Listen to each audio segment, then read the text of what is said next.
r/pro revenge. I got back at childhood bullies by destroying an entire town. Story 1. As a background, I grew up in a conservative little town in a conservative rural area heavily dominated by religion. Now, this makes people put great stock on moral purity and appearances. Keeping up the facade is the most important thing. Everyone must go to church weekly, and people are heavily judged for appearing sinful. Now, this was a bad thing for me as the cards were heavily stacked against me from birth. You see, I'm a baby. My mother lost her parents when she was young and was taken in by her uncle and her aunt. The uncle had an important position in the religious hierarchy, so when he and a couple of his friends started sexually abusing my mom, it was ignored by everyone. When she got pregnant, it was painted as the showing that she was a harlot running around seducing married men. She was an outcast. Why didn't she move out of town? I don't know, but yeah. There I came into the picture, born out of wedlock and with no father, branded as a sinful outcast. My childhood was crap. I won't go into details, but enough to say that by the time I started going to school, I was quite damaged. The school made it worse. I was bullied relentlessly. Teachers were part of it since they were all part of the religious community, which saw me as stained. Imagine being the only black kid in a town run by KKK, and you get to imagine how it was. So yeah, in school I became that trench coat kid or its local cultural equivalent. I became weird and hostile on purpose to turn people off. People were casting me into the mold of being damaged and stained, so yeah, I took it and turned it into something to protect myself with. Now, despite all this opposition, I managed to graduate with decent grades. A distant aunt, my only relative, helped me get into a college in an actual city. She was the black sheep of the family and saw herself in me, maybe? Around this time, my mother drank herself to death. Can't blame her for it. She had a life insurance policy that helped me study. City life liberated me. I went into therapy and managed to treat the wounds that the town had sliced into me. I got rid of that crappy town, but I guess some part of it never really left me. And years went by, I became a sort of analytical consultant. I work for an international company that does sort of out-of-the-box analysis for other companies. I won't go into details to protect my identity, but we assist in solving all kinds of situations. Well, in my line of work, I'm sometimes called in to help downsize operations. Now, this sucks, and I feel for the people who get fired, but if I wouldn't do it, someone else would. A couple of years ago, I got an assignment to go into 3 different factories and assess them wholesale, then come up with a suggestion on which of them to move abroad. My hometown was among those 3 factories. You see, the crappy town I grew up in was one of those one smokestack towns, as we say in my country. There was one factory and some agriculture. Everyone worked in those jobs, like 60% of people in the factory. The rest of the economy rolled around supporting the factory and the people working there. Most of the people there were looking forward to nothing but a job at the factory after getting out of school. The religious community running the town ran the factory as well. The big shots in the community tended to be bosses in the factory. This meant that the factory wasn't run that well. Promotions were based on holiness, not on merit or skill. So the trip back to my hometown was glorious. A lot of people didn't recognize me at first. The chubby outcast had become outwards just another corporate drone. I inspected all the paperwork, listened to all their speeches and lies, and audited the process. In the process, I dropped hints, and finally, they got who I was. The factory people threw a party for me, for old time's sake.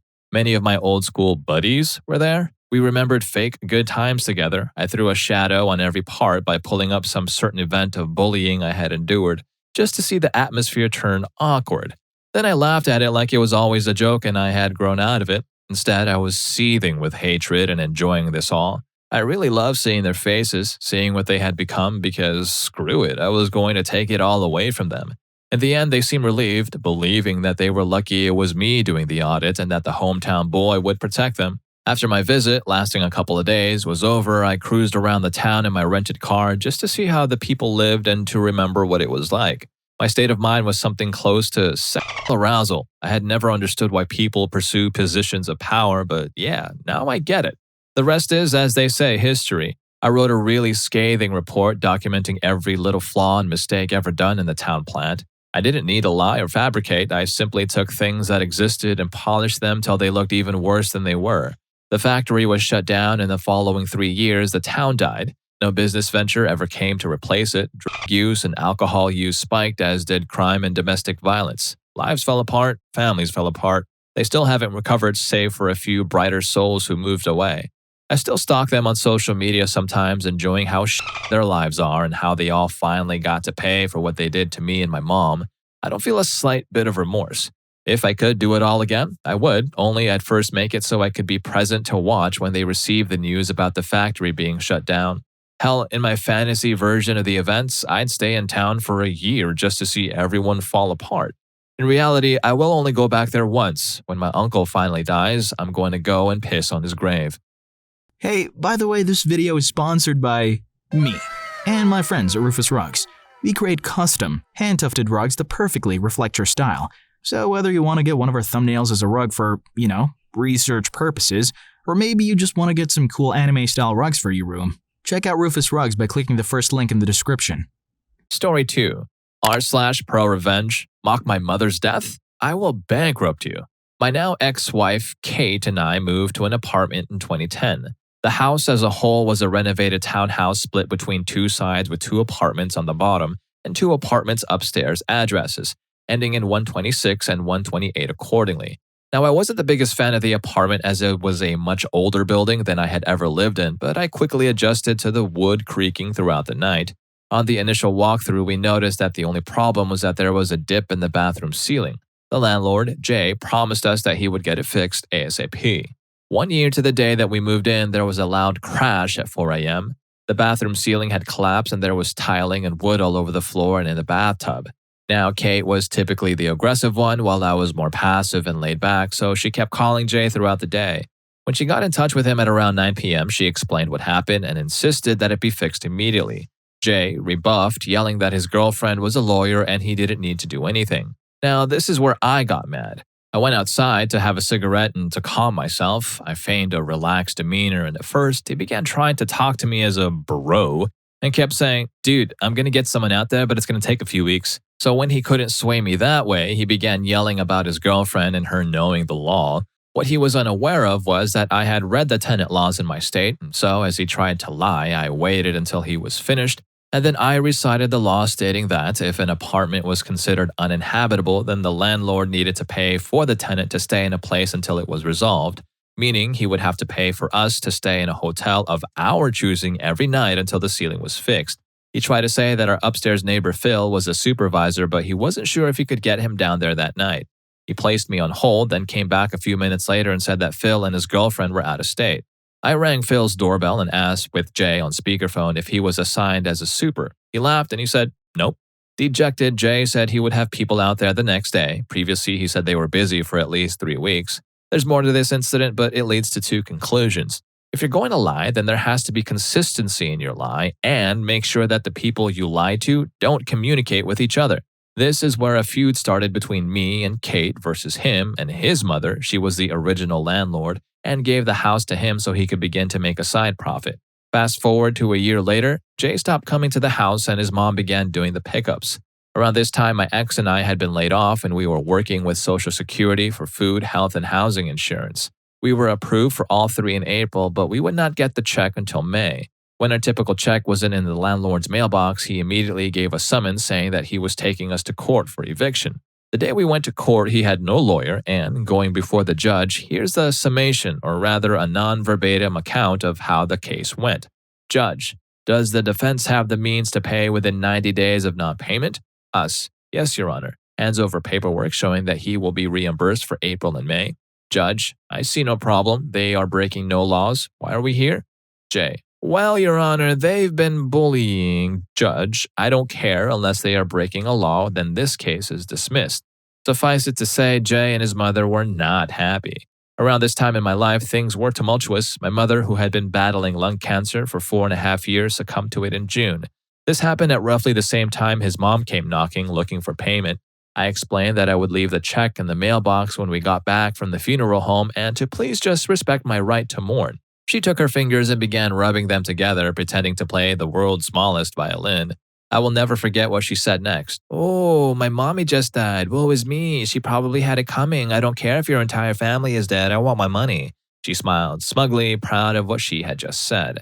I saw red and my heart jumped into my throat. I went, grabbed the check, and handed it to her in absolute shock that anyone would say something so messed up. She had finally managed to push a button that very few people I've known throughout my life have gotten close to pressing. I went into rage mode, but not in the way that you would expect. The revenge. We were always told that if a health inspector came by to not open the door. I waited until August since that was the month before the lease was going to run out, and we knew they would not extend a renewal. I walked up the block to the town hall to ask for a health inspection of our property. It was scheduled for several days later.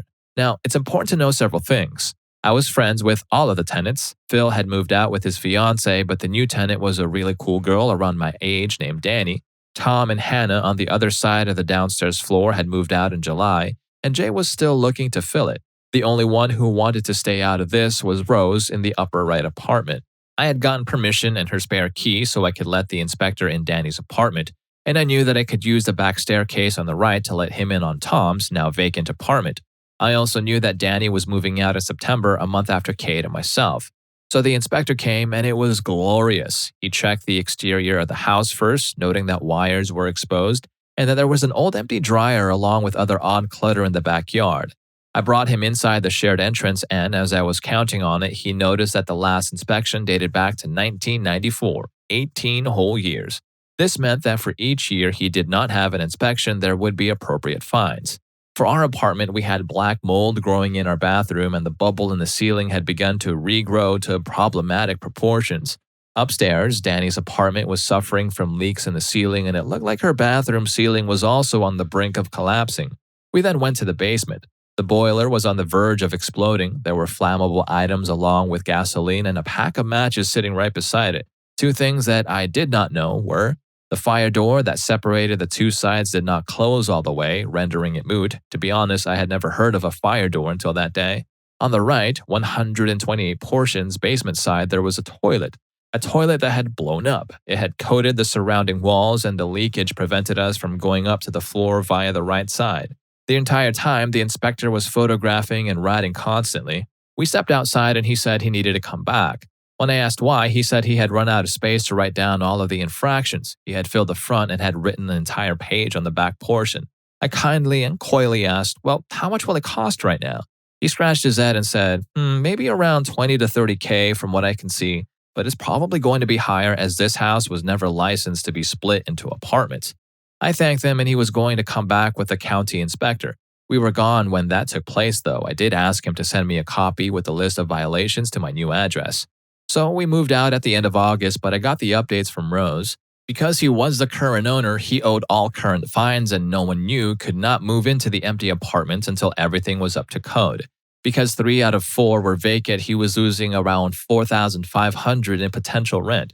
He handed the property back to his mother and had to file for bankruptcy. Now here's the thing, every time an old tenant left and a new one was coming in, an inspection was supposed to be done.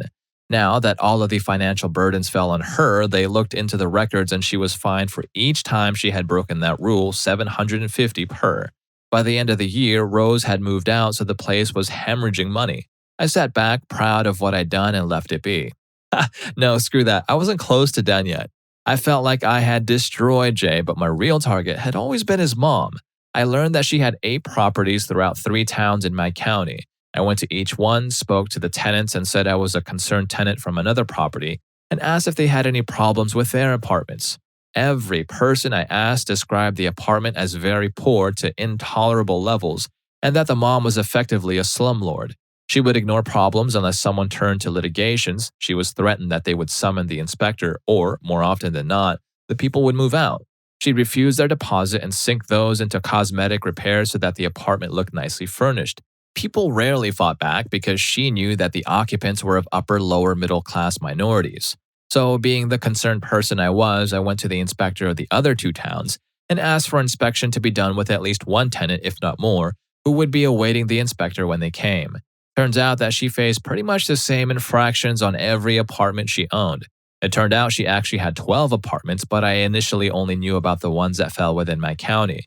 The remaining properties in the next county over were given a mysterious heads up to perform a surprise inspection. From what I can tell, Jay's mom had been in the landlord business for about 35 to 40 years. That collapsed quickly. Since we moved literally 1 block down the road from our old one, 54, I got to see Jay lose his primary source of income and have to claim bankruptcy, but also saw that his mother was also desperately trying to find a buyer for all of the apartments so she could pay off the fines. I learned 2 years later, in 2014, that she too had to file for bankruptcy. Jay and his mother camped out in front of our next apartment 2 days in October of 2013 before she filed for bankruptcy, I'm guessing to scream at me and or Kate. So I called the cops and said that strange people were standing in a no parking zone and they kept looking up at the second floor. A cruiser swung by and told them to leave.